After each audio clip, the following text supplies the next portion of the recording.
boa noite. Quero te agradecer, né, por estar aqui e finalmente conseguimos fazer esse momento, né, que a gente já tinha combinado há muito tempo, mas sabemos e entendemos que tudo é no tempo do Senhor.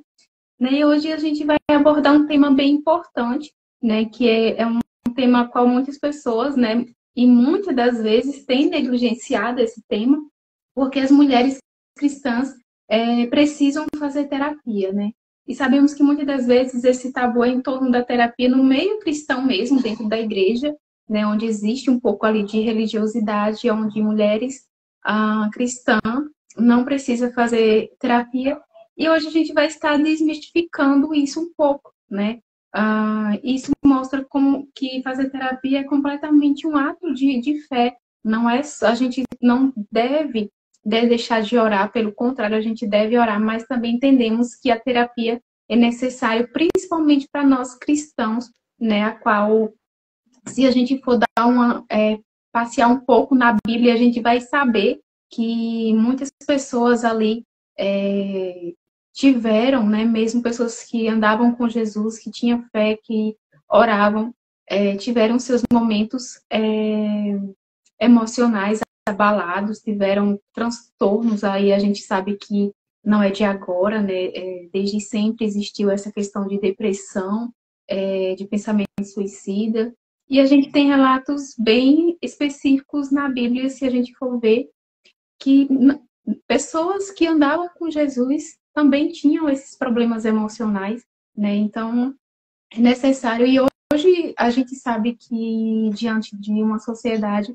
né, Deus ele permitiu que o homem, né, estudasse a ciência para poder realmente ajudar essas pessoas. A gente vê o quanto que Deus é perfeito, que ele já imaginava que quando ele criou o mundo, existiria isso, né, bem mais forte. E com isso, ele deixou a ciência para que o homem estudasse para poder estar ajudando essas pessoas, né? E eu queria já que você se apresentasse, né? E aí a gente dá sequência às perguntas aqui sobre esse tema, né? Quebrando tabus aí de onde mulheres precisam fazer terapia. Perfeito, Marci. Muito obrigada pelo convite, pela confiança. Já faz tempo mesmo que a gente está tentando marcar, mas achei tão lindo que você me disse, né, no WhatsApp. Não, aconteceu no tempo perfeito de Deus. E é tão lindo a gente pensar assim, né? Então é uma honra para mim estar aqui com você. É uma profissional que eu admiro muito. E mais do que isso, a gente se conectou por um propósito. Então é maravilhoso os caminhos do Senhor. Então, em primeiro lugar, eu queria dizer isso, né? Que é uma honra para mim estar aqui. E eu me chamo Maria Zancanella, sou psicanalista clínica e eu tenho abordado bastante essa questão de mulheres cristãs fazerem terapia justamente porque, como você disse, é um tabu, é muita religiosidade envolvida, mas não apenas isso, a ignorância de às vezes não saber sobre o assunto e a própria palavra de Deus diz, né, o meu povo perece por falta de conhecimento. A ignorância que muitas das vezes nós temos a respeito de um assunto nos leva a perecer em muitas questões. E a questão emocional é uma delas. Então é uma honra para mim poder estar aqui falando, abordando esse assunto, juntamente com você. Ai, que bom, fico feliz. E já para começar, Mari, eu queria saber de você, né? Algumas pessoas elas acreditam que só a fé é suficiente para resolver os problemas. E por que a terapia ela é necessária, né? Como que você vê que a terapia ela é necessária para as mulheres cristãs? Já que as pessoas têm essa mentalidade de que apenas a oração, né, e a fé, a pessoa ela pode ser curada, e de fato a gente não pode deixar bem claro de que Deus ele pode fazer todas as coisas, mas também que a gente deve fazer a nossa parte, né? Então, assim, como que você vê que é necessário que as mulheres elas precisam e devem buscar ajuda, fazer terapia? Perfeito. É muito importante a gente se lembrar que o próprio Deus nos fez humanas, né? Porque às vezes a gente se esquece desse detalhe que faz toda a diferença. Que nós, apesar de cristãos, nós somos seres humanos e o próprio Deus nos fez assim. Então, a questão emocional é falar da nossa humanidade. Por exemplo, o ser humano tem emoções, tem sentimentos e a própria palavra de Deus nos alertou que no mundo nós passaremos por aflições. Então, quando a gente enfrenta Sim, dores, traumas, muitas questões ao longo da nossa vida, na infância, na adolescência, na fase adulta, tudo isso acaba gerando em nós alguma dor, algum dano emocional, algum trauma, que faz parte da nossa humanidade, porque o ser humano ele é vulnerável, então ele está sensível e suscetível a essas questões emocionais. Só que aí o que acontece é as pessoas, por conta da religiosidade, elas espiritualizam demais as coisas. Elas pensam assim: vou somente orar. Só que na realidade, a gente está negando a nossa humanidade. E Deus, ele não nos fez seres humanos para a gente negar a nossa humanidade. É justamente o contrário, ele quer que a gente entenda que se ele nos fez assim, não tem nada de errado. Então já começa do ponto de que, às vezes, por espiritualizar demais as coisas, a gente acha que sentir emoções, ter raiva, sentir aquela dor emocional, é pecado, é errado. Então a gente está negando a nossa humanidade, não é isso que Deus quer. Muito pelo contrário, as nossas dores, as nossas feridas, as nossas emoções, os sentimentos são um ponto de encontro para esse relacionamento com Deus.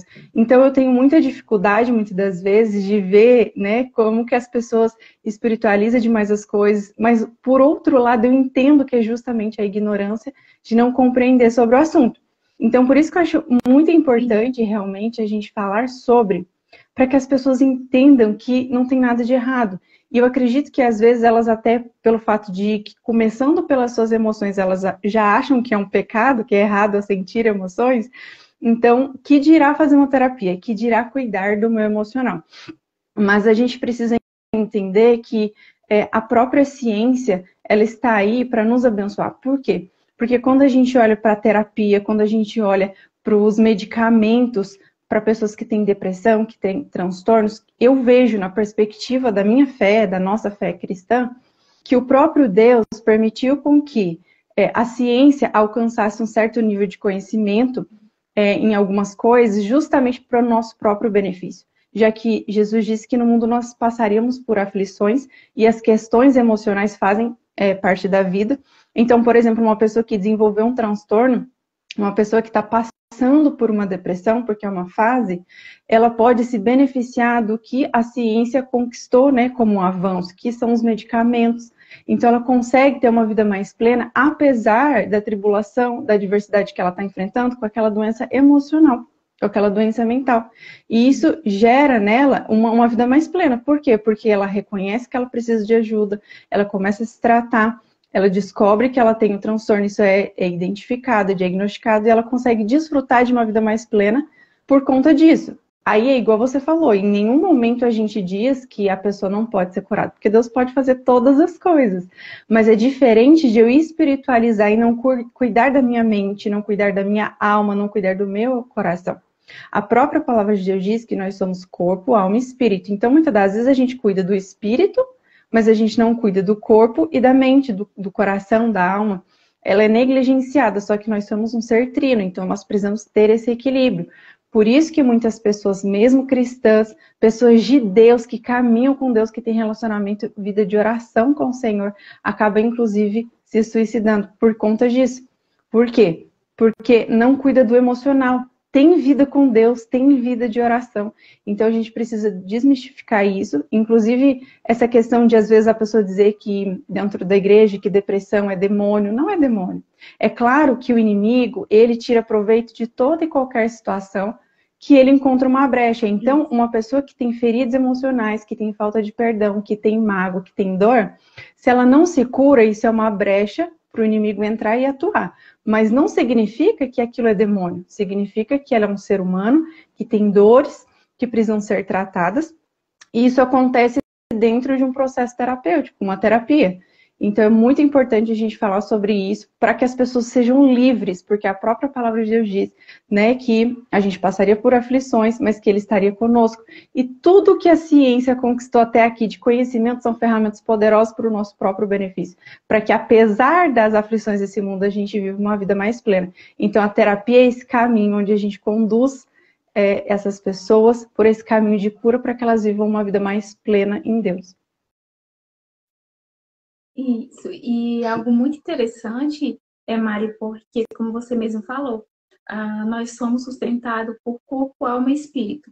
Né? Então, se você não tiver com esse tripé cuidando deles, alinhados um com o outro, vai chegar uma hora que um deles ele não vai estar bem e vai acabar prejudicando os demais, né? Como se você não tiver, por exemplo, com suas emoções curadas, suas emoções tratadas, elas podem refletir no seu corpo. Como? Mas isso pode acontecer com dores, que a gente sabe que algumas dores no corpo são dores emocionais, né? Como fibromialgia, por exemplo, é uma das doenças desenvolvida pelo emocional, né? A gente sabe também que muitas das vezes o câncer é desenvolvido pela falta de perdão, é algo que vai corroendo a sua alma, né? A gente sabe também que dores nas costas, para quem não sabe, muitas das vezes são emoções retraídas, as quais você não colocou para fora. Isso reflete muito nas suas costas, emoções acumuladas que você não consegue expressar. Isso muitas das vezes é desenvolvido no corpo. Então, às vezes, a obesidade, você chega ao ganho de peso, é a questão emocional, você está engolindo as suas emoções. Quem nunca ouviu aquela frase, né? Engole o choro. E muitas das vezes a criança, ela engoliu o choro e o adulto, ele cresceu engolindo as suas emoções. Então, muitas das vezes você não consegue colocar isso para fora. É como eu estava escutando um psiquiatra, eu achei bem interessante. Você vai ter amigo, você vai ter família, mas nenhum deles vai te ajudar e te dar o suporte que um profissional pode fazer, né? Então, muitas das vezes, eu não vou no terapeuta, eu tenho um amigo para desabafar, mas não é a mesma coisa. Você vai ter um amigo para desabafar, mas às vezes o que você desabafou com um amigo vai se contar para a segunda pessoa, para a terceira pessoa, e assim, mas o que você precisa de fato fazer para poder você ser tratado não é feito. Então, você apenas está colocando para fora. E às vezes as pessoas elas buscam essas amizades para compartilhar, porque muitas das vezes ela só quer alguém que ela venha alimentar, né, as suas feridas, venha dar alimento àquilo que você chama de zona de conforto, venha dar alimento aos seus vícios emocionais.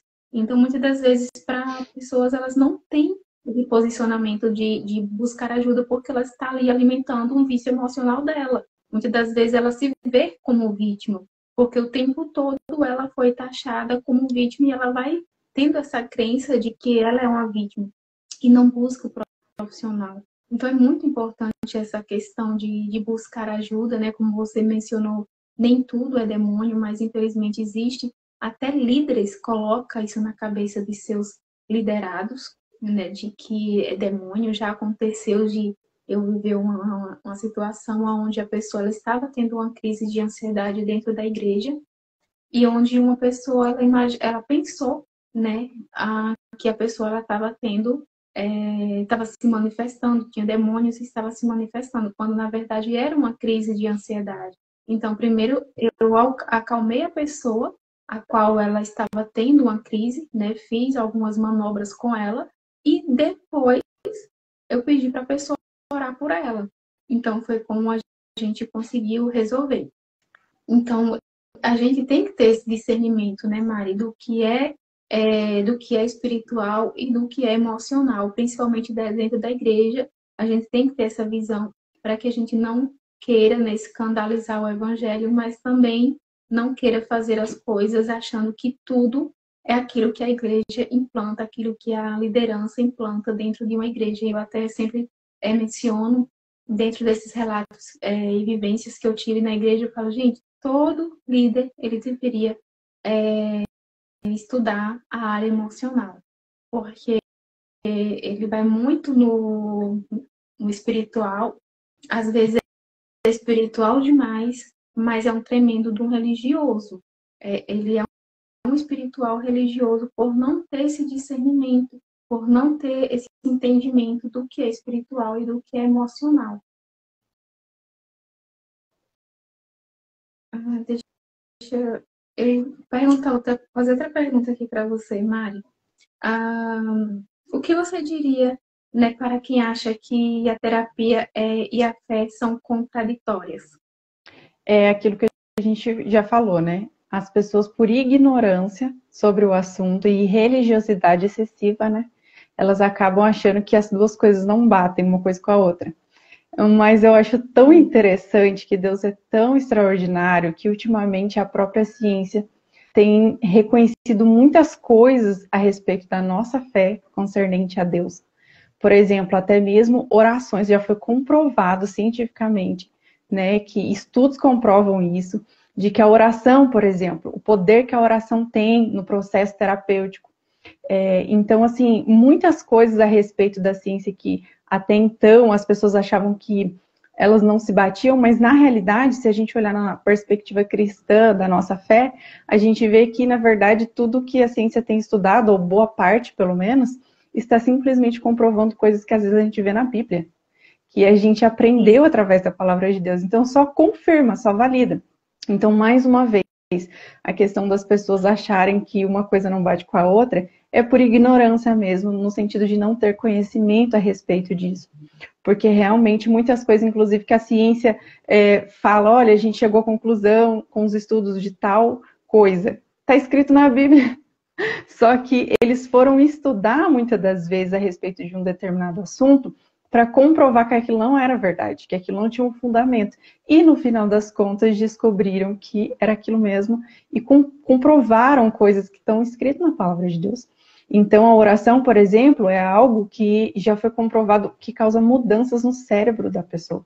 Isso é comprovado. Agora imagine uma pessoa posicionada, né, de forma intencional num processo terapêutico para se curar das suas dores, das suas feridas, unindo a sua fé, unindo a oração, sendo intencional na oração. O processo é transformador.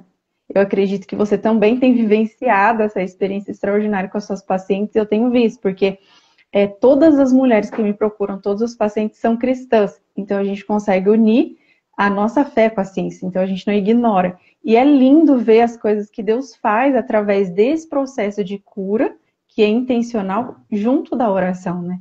Acompanhado da oração, sendo intencional nesse sentido. Você também deve estar vivenciando isso com as suas pacientes, né? Isso. E o mais incrível, Mari, não é só as mulheres cristãs, né? Eu atendi a uma jovem que ela não acreditava em Deus, né? Ela não acreditava em Deus devido a uma situação que ela vivenciou na história dela, né, de vida, e ela fez a seguinte pergunta: como que eu posso acreditar em Deus se ele me permitiu passar por tanto sofrimento? Então ela era revoltada com Deus devido à situação que ela vivenciou, né? Até eu fiz primeiramente acompanhamento com a mãe dela, depois a mãe dela, depois de muita dificuldade, né, que ela não queria saber de terapia, ela não queria saber de Deus, e a mãe dela muito de oração, e ela era muito revoltada. E aí, dentro do processo terapêutico, ela entrou na terapia, ela foi encantada. Na segunda sessão, a mãe dela mandou um áudio para mim, chorando, emocionada, feliz da vida, porque a filha tinha gostado da sessão. E aí, na terceira sessão, eu consegui falar de Deus para ela, né? E aí, quando ela terminou o processo comigo, a mãe dela falou que ela estava lendo a Bíblia. Então, assim, foi algo incrível para quem não queria saber de Deus, para quem não queria ouvir falar de Deus, né? E ali, enquanto ela falava das coisas que ela vivenciou, e eu pude, né, expressar o meu ato de fé e falar para ela que eu também já tinha tido essa experiência, não de não acreditar em Deus, mas de se sentir magoada com Ele por me permitir viver tantas coisas. Só que quando eu comecei a analisar tudo que eu vivi e o propósito que eu estava vivendo dentro das dores que eu vivi, então eu entendi a paternidade de Deus, né? Eu entendi o que é um pai de verdade, eu entendi o amor dele por mim. Então, eu levei ela a uma reflexão de tantas coisas que ela vivenciou, mas que ela estava passando, né? Que ela estava ali naquele momento. E foi algo incrível no final disso. Então, assim, a gente, muitas das vezes, as pessoas, elas vão chegar com uma capa, né, pra gente, onde a gente não vai ter essa liberdade de falar de Deus, mas, ao mesmo tempo, a gente, com um jeitinho, vai conseguir cativar essa pessoa a ponto de ter essa liberdade de falar de Deus, sem a pessoa ela se manifestar de forma contrária. Obviamente que tem as pessoas que ainda são adolescentes, que tem realmente, eu atendo adolescente também, e eu vejo muitos adolescentes revoltados com Deus, né, pelas histórias que eles vivem, pelo lar disfuncional que tem, né, por pais separados, né, então assim, são muitas bagagens que eles trazem e vem trazendo na sua vida. Então, por isso é muito importante esse cuidado, né, inclusive dos pais se cuidarem, dos pais entenderem, né, o seu papel dentro de casa, onde para os filhos eles vão ser referência de casal, vão ser referência de pai, de mãe, de homem, de mulher. E quando tem um lar disfuncional, qual a referência que esses adolescentes vai ter? Né? Então, assim, o seu lar reflete muito, né, na vida dos filhos quando eles crescem, ou até mesmo no lar dos seus filhos, um dia que eles tiverem seus lares, os seus relacionamentos, isso vai refletir muito. Então, é importante ter essa base construída de forma sólida, de forma sadia, para que isso venha a ser referência nas gerações futuras, né? As pessoas falam que, porque maldição hereditária. A maldição, eu acredito que ela só acontece se você permitir. Se você permitir até onde ela vai. Ela não é obrigada, você não é obrigado a respingar o que os seus avós viveram, o que os seus pais viveram na sua família. Né? Eu tenho a minha família hoje como referência, mas em que sentido? De eu não trazer para minha família as coisas que eu vivenciei no meu lar, as coisas que eu vivenciei com os meus pais. Né? Eu quero que seja diferente. Então, para mim, eles são referências, sim.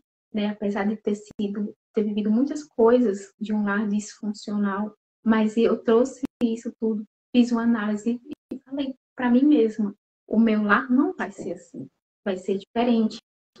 Então,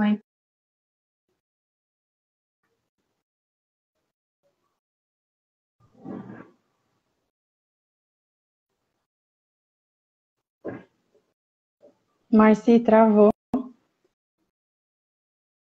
voltou, deixa eu ver. Voltou. Voltou. Voltou.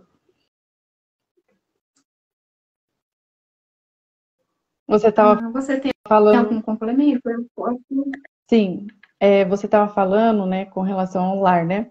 Realmente, as pessoas não têm noção do quanto o casamento e o lar reflete depois na vida dos filhos na fase adulta, né? E por isso, muitas vezes, as pessoas negligenciam o seu casamento, não imaginam o quanto que afeta os filhos, e o quanto que o lar também acaba sendo um lar saudável quando o casal se ama, quando o casal demonstra carinho, respeito um pelo outro, quanto isso afeta positivamente ou negativamente o filho. Eu vejo, né, na prática clínica mesmo, como que adolescentes, que eu também atendo adolescentes, que têm um lar onde eles percebem o amor do pai e da mãe um pelo outro, como traz para eles essa segurança do lar onde eles vivem, essa paz, essa tranquilidade, e como que quando eles vivem num ambiente onde os pais não se respeitam, só brigam, não tem comunicação, não tem afeto na frente dos filhos, como eles se sentem inseguros.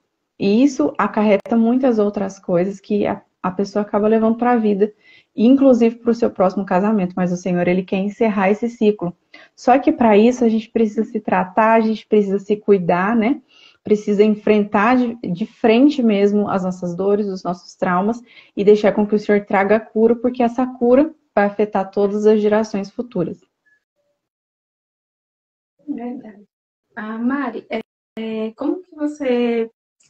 como que a terapia ela pode ajudar mulheres cristãs enfrentando os desafios emocionais e também os traumas do passado? Então, as pessoas, na verdade, elas não têm noção do quanto as questões que elas vivenciaram na infância e na adolescência afetam a vida adulta. Tanto é que você, como profissional, você também já sabe como que funciona, que as pessoas geralmente vêm para a gente com uma demanda da sua vida atual, da sua vida adulta, e a gente, como profissional, começa a investigar e começa a descobrir que aquelas demandas que ela está falando de hoje, que são atuais, na realidade tem a ver com questões, às vezes, da infância, da adolescência, que não foi tratado, não foi devidamente tratado. coisas que foram reprimidas e que por conta de, naquela época também, os pais não terem esse conhecimento da importância daquilo ser curado e tratado, elas trazem para a vida adulta. Então, a pessoa às vezes chega com uma demanda de algum problema no casamento, alguma demanda por conta de ter dificuldade na vida sexual porque sofreu um abuso, alguma demanda de algo que está passando no trabalho. Então, são demandas atuais, ela vê que a vida dela está travada, que ela não consegue fazer uma escolha para a vida dela, tem muita insegurança para escolher uma profissão, enfim, são demandas atuais da vida adulta. Só que quando a gente começa a investigar, a gente percebe que tem muita autossabotagem, muita insegurança, complexo de inferioridade, comparação. A gente começa a ver que tem muitas coisas. E quando a gente vai investigar a raiz desses problemas, vem lá da infância. 90% da infância, e na adolescência ficou aqueles resquícios, e onde a adolescência potencializou essas dores, esses traumas, inclusive levou aquela criança ferida a ter comportamentos na adolescência, das quais ela errou, ela se arrependeu, mas não tem como consertar. Então, a pessoa vem com uma história de vida, de dores, de erro, de traumas, e na verdade a demanda que ela veio inicialmente para a gente, na realidade, se trata de questões lá da infância. Então, é isso que acontece. Só que o problema é que a maioria das pessoas, elas já vêm para a terapia quando elas estão no auge da dor delas, quando elas veem que não dá mais para realmente seguir adiante daquela forma, quando as pessoas ao redor dela falam, olha, fulano, você está precisando fazer terapia, de onde a pessoa vem. Só que, na realidade, não precisa se chegar a esse ponto. Não precisa chegar ao ponto de você olhar e falar, nossa, não dá mais para seguir daqui em diante. Você pode perceber que algumas questões que você tem na sua vida, que você se vê naquele ciclo vicioso, e você vê que não é normal, você já vir tratar. Porque, muitas das vezes, essas questões, elas justamente vão impedir você de viver uma vida plena no Senhor. É justamente isso que te coloca naquele ciclo vicioso onde você percebe que você não rompe, você não avança, você não sai do lugar. E é interessante, inclusive, porque por não entender isso, às vezes as pessoas mudam de igreja, mudam de cidade, mudam de bairro, muda até de... Eu já atendi pacientes no estágio que mudou de país para tentar resolver as questões. Aí ela descobriu que onde ela estivesse, o problema estaria com ela, porque eram questões internas. Então, a gente pode mudar de casamento, de cidade, até de país, de trabalho, do que for, que o problema vem junto com a gente, porque são questões internas mal resolvidas. Então, é importante a gente entender, ter consciência do quanto a gente precisa de terapia. Eu tô vendo que você tá travadinho, mas eu vou continuar falando, porque daí tá gravando e depois você volta. É importante a gente... Tá. É importante a gente entender o quanto a gente precisa de terapia por conta disso, porque a gente vai tratando as questões internas, né, mal resolvidas, e a gente percebe o quanto que eram aquelas questões que a gente achava que estava tudo ok, que o tempo curou tudo, que estava travando a nossa vida. Então, muitas das vezes a pessoa chega e fala, olha, a minha vida está travada, eu não consigo seguir adiante. E quando a gente vai investigar que vê que aquela dor profunda, a raiz da pessoa, que vem de lá da infância, está adoecida, e a pessoa achava que aquilo não influenciava em nada, ela achava que ela já estava curada, achava que aquilo não doía mais. Por quê? Porque ela recalcou, ela reprimiu aquela dor, aquele sofrimento, só que o que ela não estava percebendo é que o dano emocional ficou e estava afetando a vida atual. Então, por isso a importância da terapia, dentre várias outras questões que a gente ficaria horas falando, mas de modo geral a importância da terapia é isso. É a gente entender que somos seres humanos e que ao longo da vida, desde o dia que a gente nasce, a gente enfrenta muitas dores e feridas emocionais, inclusive desde que a gente está sendo gerado no ventre da nossa mãe, a gente absorve toda a dor, angústia, ansiedade, inquietação que a nossa mãe passa. Então a gente já vem ao mundo, às vezes com marcas profundas na alma, e a gente reprime. A gente acha assim, não, eu vou ser forte, só que o ser forte que muitas das vezes a gente pensa, na realidade, é reprimir aquela dor. Não vou falar disso, não vou pensar sobre isso e tá tudo certo. O tempo vai curar.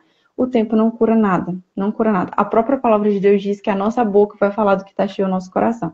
Se a gente não tratar todas as dores que a gente vivenciou, a nossa boca vai expressar isso, às vezes, através de um comportamento agressivo, né, de uma pessoa que não respeita o outro, que é revoltada, e na realidade são questões internas mal resolvidas. E aí, para finalizar, eu queria falar a respeito de algo que você comentou, que você falou da menina que ela não cria em Deus e ela tinha muita revolta contra Deus. E é muito interessante você exemplificar isso, por quê?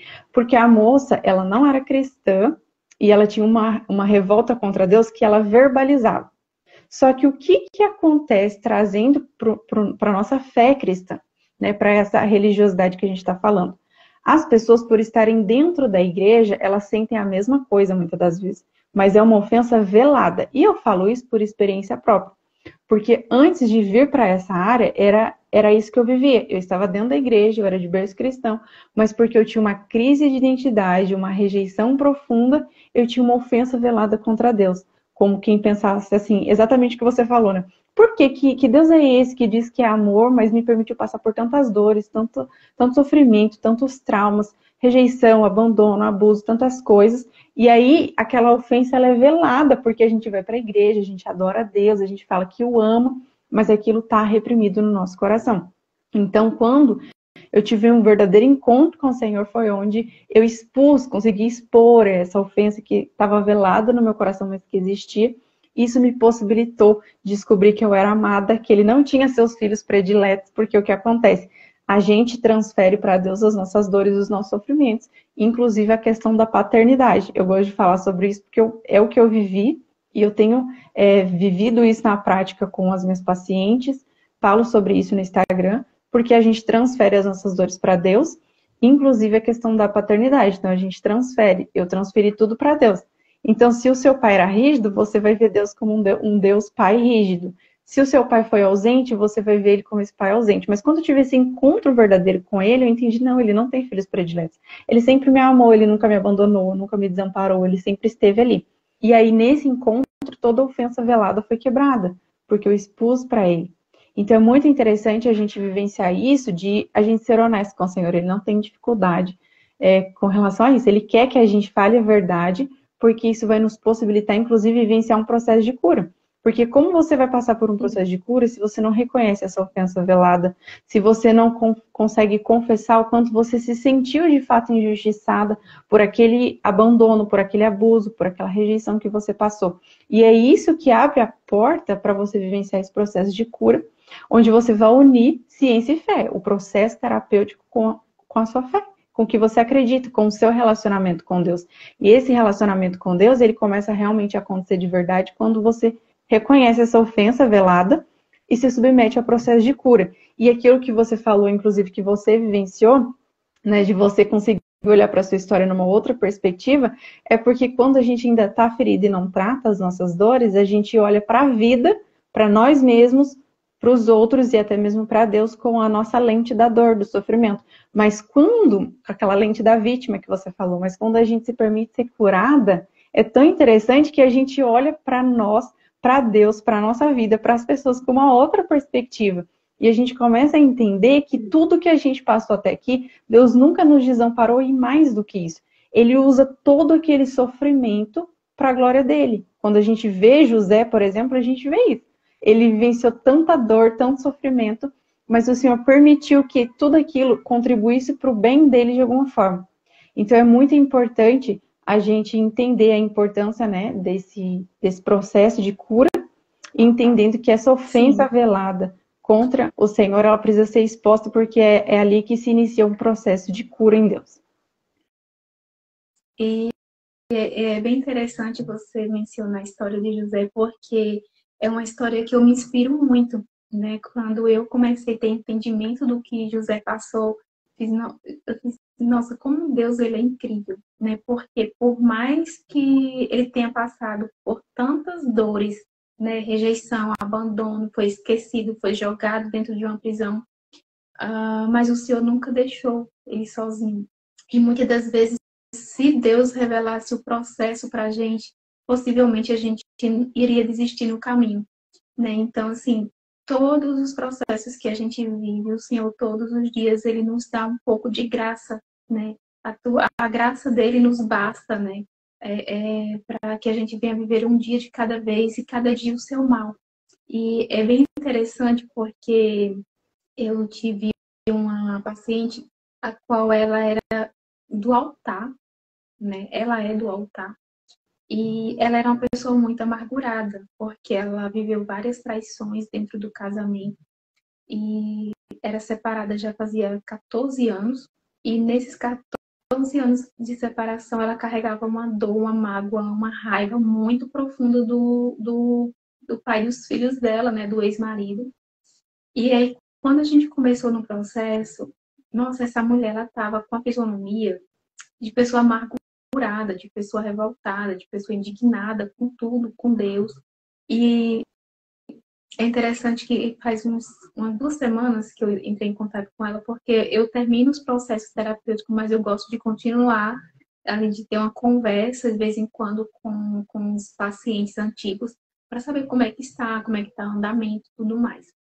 E aí, eu conversando com ela mandou um áudio para mim e fez, Márcia, eu não sei nem o que dizer com tudo que eu vivi. Primeiramente Deus e segundo você, porque quanto tempo eu perdi da minha vida carregando mágoa, carregando dor, carregando amargura, revolta de uma pessoa que, para mim, ele trouxe a coisa mais preciosa, né, da minha vida, que é os meus filhos, né? Então, a minha vida com Deus eu devo a Ele, porque eu era desviada quando eu conheci Ele, e Ele me levou para o altar de volta, né? Então eu só consegui ver o peso das coisas que Ele fez, né, de negativo, de coisa ruim que me trouxe mágoa, me trouxe dor, mas eu esqueci das coisas boas que Ele me proporcionou. E o autocuidado com ela mesma, ela não tinha mais, a mulher não cuidava dela mais. E hoje ela é uma pessoa leve, uma mulher feliz, né? Ela fala que sempre quando chega no trabalho tem uma amiga, uma colega de trabalho que sempre está reclamando de alguma coisa. E aí essa colega fez, você chega todo dia feliz, sorrindo, agradecendo, num dia terrível desse de trabalho, ela fez, eu não tenho do que reclamar. Eu sou a mulher mais feliz desse mundo. Eu não tenho do que reclamar. Então, isso ela acaba respingando, né, sobre as pessoas que ficam questionando no trabalho dela por que que ela é uma pessoa tão feliz. Então, quando a gente está curado, quando a gente está tratado por dentro, a gente acaba exalando isso. E as pessoas que carregam mágoa, que carregam dor, que carregam ferida, rejeição, vai se incomodar com isso, porque enquanto ela está vivendo um dia de amargura, um dia de mágoa, um dia de dor, tem pessoas felizes, né? Então, a gente só tem 2 caminhos na nossa vida, né? Aquele que você decide cuidar de você mesmo, se autocuidar, ou aquele que você decide viver carregando dores, mágoas, abandono, rejeição para o resto da vida e respingando na vida de outras pessoas. E a nossa vida, como você mesmo falou, ela é desde o ventre, né? De tudo aquilo que a mãe vive, de tudo aquilo que a mãe escuta, transfere para os filhos. Né? Eu vivi essa rejeição, tive esse sentimento de rejeição desde o ventre da minha mãe. Né? Isso acarretou por muitas vezes na minha vida. Né? Em várias áreas da minha vida isso foi pendurado por muito tempo, até eu entender. Né? Porque ali eu sofri a rejeição do meu pai, não pelo fato de eu estar sendo gerada, mas pela surpresa que eles tiveram, não estavam preparados. E com isso eu sofri a rejeição dele a ponto de querer dar medicação para minha mãe tomar, e eu só vim saber disso aos 15 para 16 anos. Então, até então, eu não entendia, para mim fazia diferença nenhuma, só que quando eu comecei a mergulhar nesse autoconhecimento e conhecimento, isso para mim foi um choque. Foi aí que eu entendi de fato, né, o que eu tinha vivenciado na minha vida, o porquê de tantas coisas. Porque eu tinha muitas interrogações, Maria, eu não tinha resposta. E foi aí que eu entendi, né, de tantas coisas que eu tinha vivenciado, de tantas coisas que eu ouvi também. E quando eu comecei a entender, comecei a buscar esse autoconhecimento, eu disse, eu não quero mais carregar isso dentro de mim. Né? Então, eu não julgo ele por isso, eu não condeno por isso. Né? Eu também tive muitas coisas com a minha mãe, também não condeno, não julgo. É a crença dela, a cultura dela, né? A cultura dos meus avós. E eu decidi que eu queria quebrar isso. É tanto que eu falo sempre que eu sou a ovelha negra da família. porque foi a única que disse e determinou que iria quebrar todas essas crenças, essa religiosidade, né, no meio da nossa família, né, no seio da nossa família, que foi carregado, né, e transferido para gerações. E aí eu determinei, eu fiz a minha geração não vai ser assim. A geração dos meus filhos, dos meus netos, dos meus bisnetos não vai ser essa. Então, assim, você que decide até que ponto isso vai interferir na sua vida como mulher.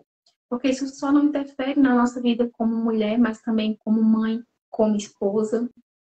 Quantas esposas no meio cristão não abre brechas, né, Mari, para que o inimigo ele venha trabalhar no seu casamento devido à religiosidade, devido à falta de sabedoria, de conhecimento.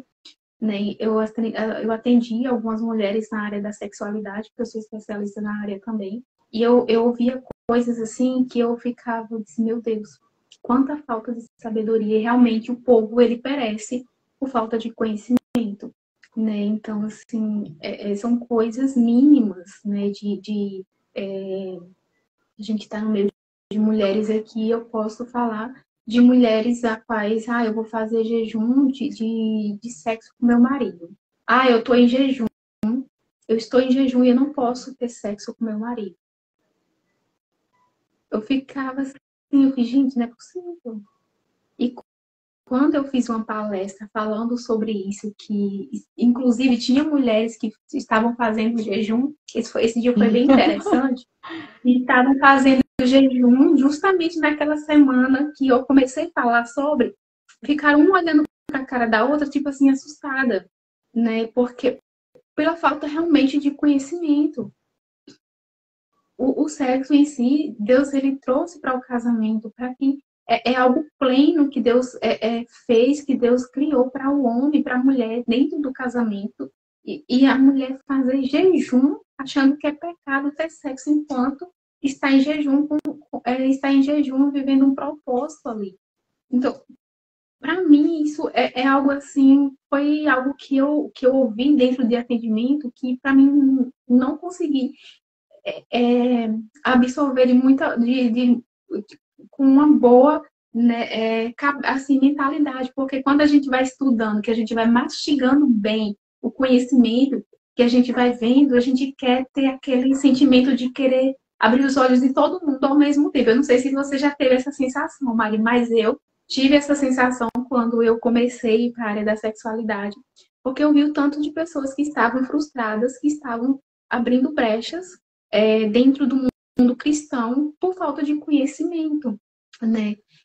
E aonde a gente sabe que isso é algo muito sagrado dentro do casamento, é algo que é o pilar, né, ali do casamento, onde você tem que regar todos os dias, onde você tem que estar ali colocando todos os dias um pouco de adubo, como diz, um pouco de água para poder você ter bons frutos, né, para que essa árvore ela venha florescer cada vez mais.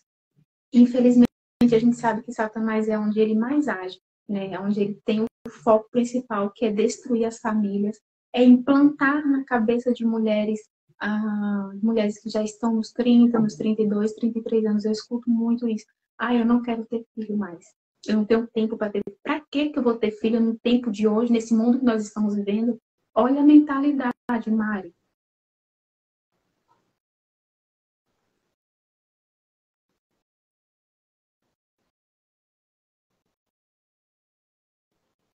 Porque muitas mulheres focaram em buscar conhecimento profissional, buscar conhecimento em outras áreas, mas esqueceram do pilar principal, que é cuidar das suas emoções.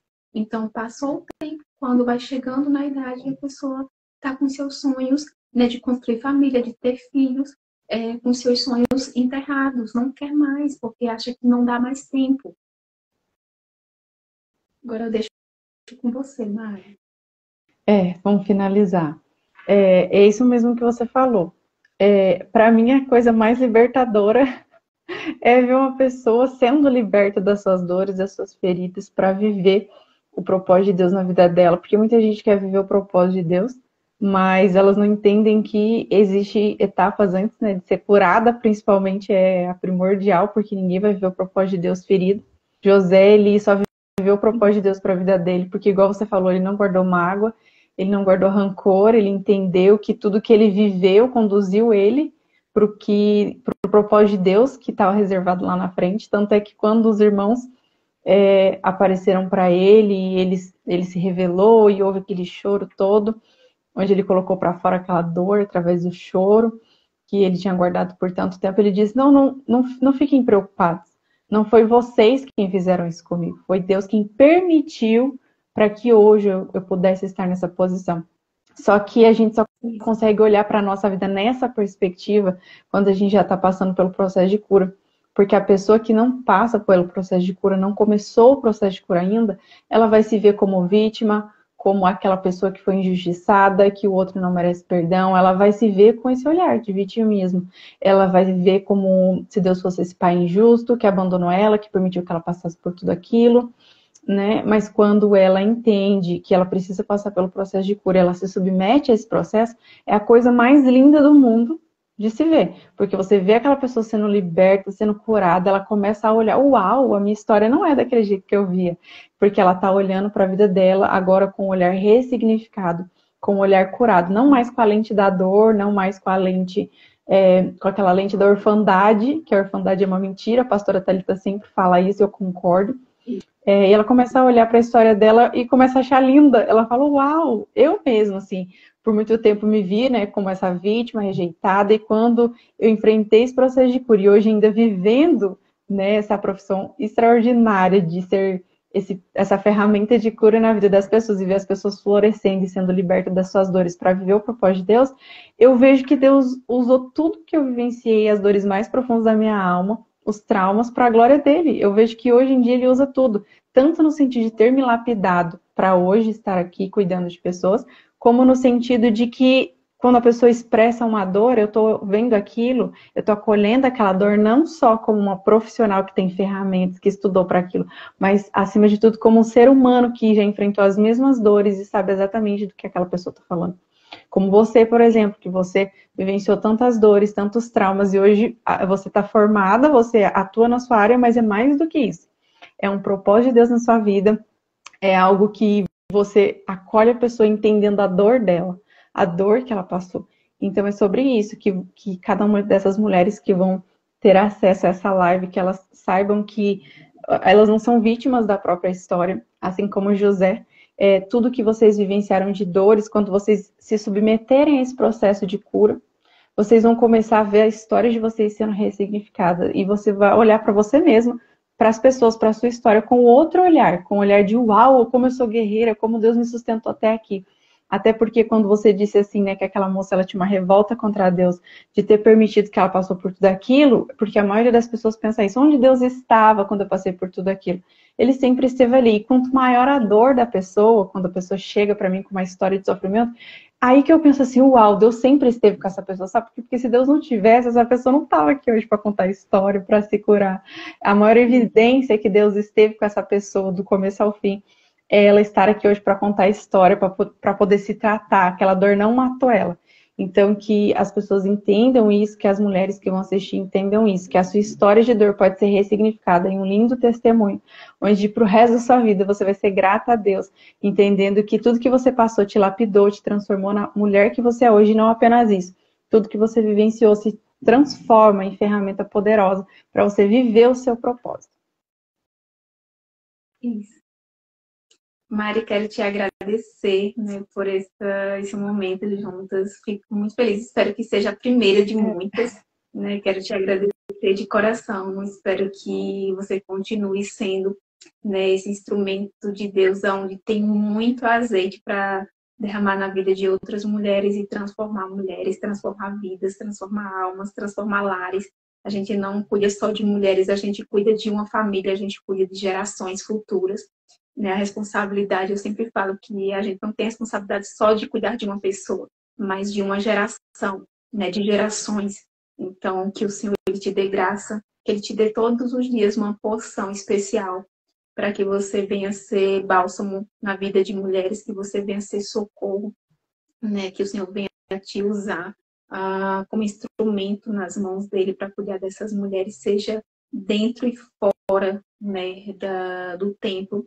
que ele sopre o seu nome em lugares que você não pisou, que você não alcançou, mas que o seu nome chegue lá, né? Para que o Senhor venha, através de você, resgatar vidas. Você tem uma essência especial, né? De poder transferir esse amor, esse cuidado, esse zelo do Senhor com as mulheres, com nós mulheres, né? Então, só quero te agradecer e que Deus te abençoe muito, né? Que Ele te faça prosperar, que Ele alargue as suas tendas, que você possa ser uma flecha nas mãos do Senhor.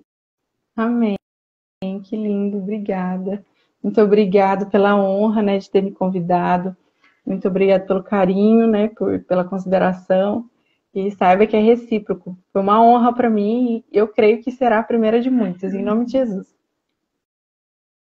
Com certeza. Quero agradecer a cada um que esteve aqui conosco, cada um que passou, cada um que tem aprendido um pouco, né, aquilo que a gente falou aqui, que Deus tenha plantado uma sementezinha, gerado um desejo, uma curiosidade no seu coração, daqueles que ainda não faz, que não é acompanhado, que não faz nenhum tipo de tratamento, que você passe a olhar um pouco mais para você, né? Eu vou deixar essa live salva. E eu creio que também vai subir aí no canal da Mari, no Instagram, no YouTube, para você também estar compartilhando com outras mulheres, com outras vidas que serão alcançadas. Então, meu muito obrigada a cada um de vocês e até a próxima. Que Deus abençoe a cada um de vocês. Um beijo. Beijo, Mari.